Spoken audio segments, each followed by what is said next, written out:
A reading from a book from the Acts of the Apostles. In those days, a great number who believed turned to the Lord. The news about them reached the ears of the church in Jerusalem, and they sent Barnabas to go to Antioch. When he arrived and saw the grace of God, he rejoiced and encouraged them all to remain faithful to the Lord in firmness of heart. For he was a good man, filled with the Holy Spirit and faith. And a large number of people was added to the Lord. Then he went to Tarsus to look for Saul, and when he had found him, he brought him to Antioch. For a whole year they met with the church and taught a large number of people. And it was in Antioch that the disciples were first called Christians. Now there were in the church at Antioch prophets and teachers: Barnabas, Simeon, who was called Niger, Lucius of Cyrene, Manaen, who was a close friend of Herod the Tetrarch, and Saul. While they were worshiping, the Holy Spirit said, "Set apart for me Barnabas and Saul for the work to which I have called them." Then, completing their fasting and prayer, they laid hands on them and sent them off. The word of the Lord. Thanks be to God. The Lord be with you. And with your spirit. A reading from the Holy Gospel according to Matthew. Glory to you, Lord. Jesus said to the 12, "As you go, make this proclamation: the kingdom of heaven is at hand. Cure the sick, raise the dead, cleanse the lepers, drive out demons. Without cost you have received. Without cost you are to give. Do not take gold or silver or copper for your belts, no sack for the journey, or a second tunic, or sandals, or walking stick. The laborer deserves his keep. Whatever town or village you enter, look for a worthy person in it, and stay there until you leave. As you enter a house, wish it peace. If the house is worthy, let your peace come upon it. If not, your peace will return to you." The Gospel of the Lord. Praise to you, Lord Jesus Christ. In looking at the life of St. Barnabas as we find it in the Acts of the Apostles, and there's more to it than what we just heard in this reading. He appears a number of times, and it's quite instructive because it shows us something of a human side of St. Paul. We often think of Paul as that towering figure in the early church, kind of single-handedly going out and preaching the gospel to the nations and bringing people who are the Gentiles into the fold of the church. Well, that's true, except, number one, it's very clear Paul never acted alone. He was always in union with others who were engaged in the same mission. So Paul was never a solitary, isolated apostle. He was always in union with others. The second thing is that Paul had to be an apprentice first. And the master to whom he was apprenticed was Barnabas. In his first missionary journey, it's pretty clear that Barnabas was the one who was in the lead, and Paul was being his assistant. And how did that relationship come about?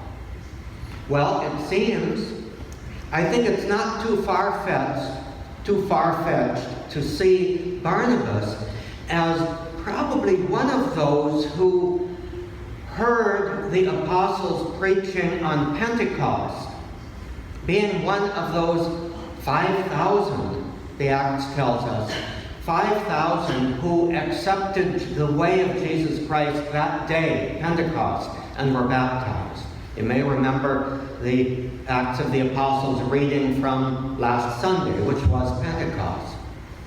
And because they made it very clear that he was a Jewish man from the diaspora in Cyprus. He had come from Cyprus to Jerusalem. And so Cyprus is one of the places listed there as the Jews having come there for the feast, the pilgrimage feast of Pentecost, and received the word of Jesus Christ and were brought into the fold through baptism. So it's not unlikely that Barnabas was one of those. His name was not Barnabas.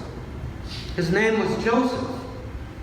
But he became renowned for being a very strong, kind, gentle, and encouraging person. One who probably his primary ministry was to encourage the others. Keep faithful to this word that you have been commissioned to preach. Always encouraging. Why? Because they gave him the nickname Son of Encouragement. That's what Barnabas means, and that was his nickname that he was forever to be known by, Son of Encouragement. And so he took Paul. When they sent him forth, they sent him and Saul forth to proclaim the word to the Greek-speaking people going up on journeys. And where they first went was Barnabas' hometown in Cyprus. Then they went up to the area that's now known as Turkey, and then came back to Antioch. But under under Barnabas' leadership. Now back in Antioch, unfortunately, this happens all too often. Somebody who is a great influence to us, that we can see as a mentor, when we gain kind of independence, sometimes there is a falling out with that mentor. That happens all too often. And it was rather sad, and it was rather tragic. But Paul and Barnabas had a falling out. And Paul he gained a certain amount of independence, went with other associates on his next missionary journeys. Barnabas went his own way, probably ending up being martyred back in his hometown of Cyprus, Salamis in Cyprus, which is kind of interesting. Barnabas went back to where he came from and continued to preach the word there, and the tradition is he was martyred there. While Paul, we know very well, he went all over the place, and we've got the record of that. So what we're celebrating today is the mentor of Paul. We're also celebrating Paul's humanness and his human weakness, because he eventually said, I can't get along with that guy. And they both went their separate ways. What would have happened if they had stayed together? That's anybody's guess. But Paul needed that independence to become the apostle that we know. So we've got Paul's human side here reflected in our understanding of the life of Barnabas. So we can rejoice too when things don't always go as smoothly as we would like.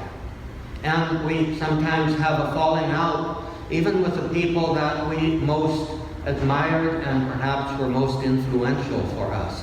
That's all okay. The evidence is later that Paul and Barnabas were reconciled, and that conflict didn't endure throughout their whole lives. So they were reconciled, which we can also rejoice in. But what we know is our lives too even our best lives are going to be marked by ups and downs, sometimes marked by conflict, but we need always to seek reconciliation.